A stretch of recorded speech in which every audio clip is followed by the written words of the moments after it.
Luís XVI se fez rei aos 19 anos e foi coroado em 1775, após a morte de seu avô.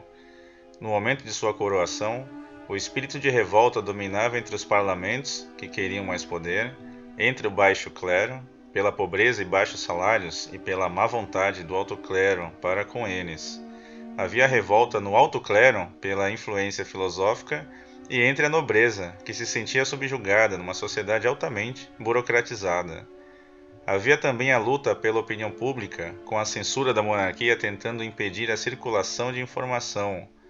O povo se mantinha inacessível a estas coisas, que circulava apenas nas classes abastadas. Um clima de conspiração cercava Luís XVI. Filipe de Orleans reagrupou todas as lojas maçônicas francesas sob a tutela do Grande Oriente da França e a ele mesmo, e Provenza, irmão do rei, fazia também oposição a seu irmão, pois antipatizava com ele e queria seu lugar. Por esta época, 1777, estoura a luta da independência americana contra a Inglaterra, e Luís XVI decide ir à guerra também, junto aos americanos revoltosos, e vence. No entanto, as dívidas perturbavam o Estado, e uma série de planos econômicos seriam colocados em movimento, sem sucesso. Os opositores atiçaram o clero contra a monarquia, e os prelados foram os primeiros a se manifestar abertamente contra qualquer mudança no status quo. Os conspiradores eram muitos, e até mesmo a rainha estava metida com eles, sem entender as consequências do que viria.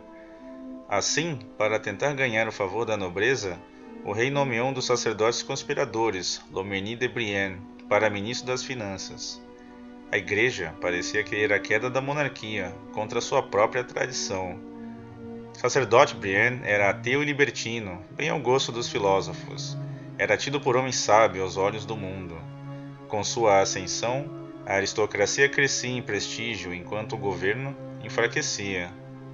A alta nobreza, enriquecida por 60 anos de aumento regular e quase constante do preço dos produtos agrícolas e da terra, dispunha de vastos recursos em face de um Estado empobrecido, dividido e confuso.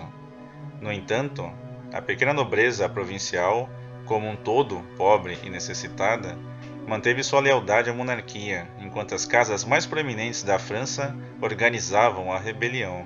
O Marquês de Lafayette, o herói de dois mundos, cujos batalhões ajudaram George Washington a vencer a guerra contra os ingleses, fundou a loja maçônica Harmonia, na qual participava o famoso Mesmer, que agrupava nobres e parlamentares como Adrien de Port, Duval Desprez-Mesnil, e banqueiros judeus como Corman, que subsidiavam as ações da loja, e várias outras filiais desta loja foram fundadas pela França, espalhando os ideais de liberdade, igualdade e fraternidade entre a nobreza francesa e o alto clero.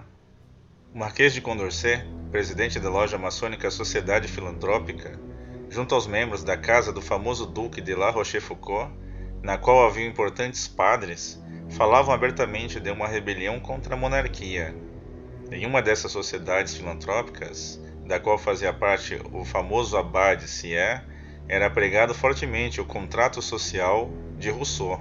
Adrien de Port, famoso e importante parlamentar, secretamente organizou a Sociedade dos 30, composta inicialmente pela alta nobreza filosófica das grandes famílias francesas.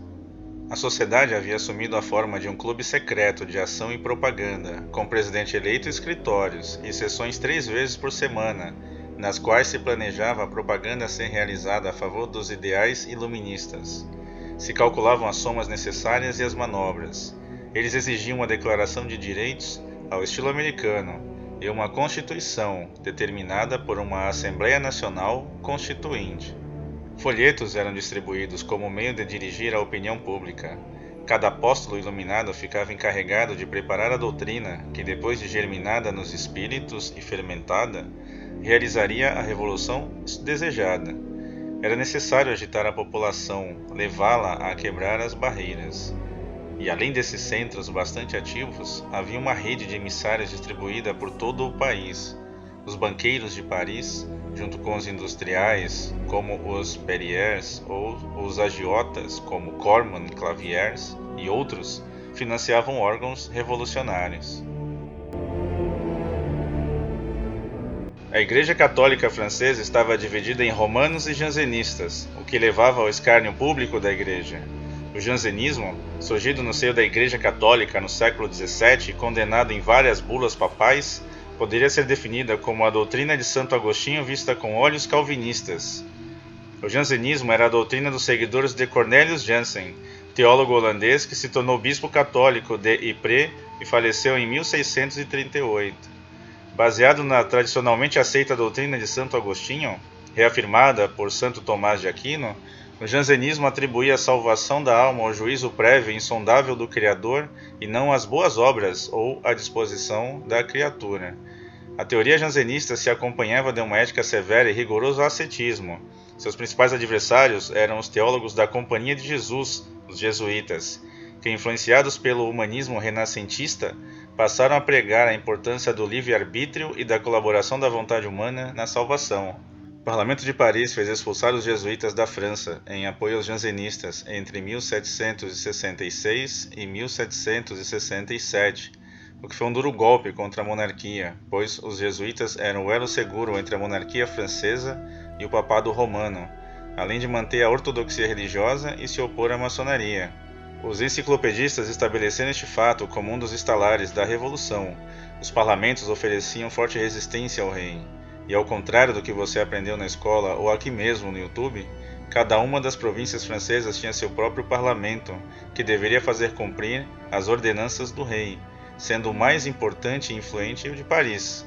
Os parlamentos, cujos cargos eram comprados, se colocavam como uma unidade representativa popular, e por várias vezes se colocaram em franca rebelião contra o rei.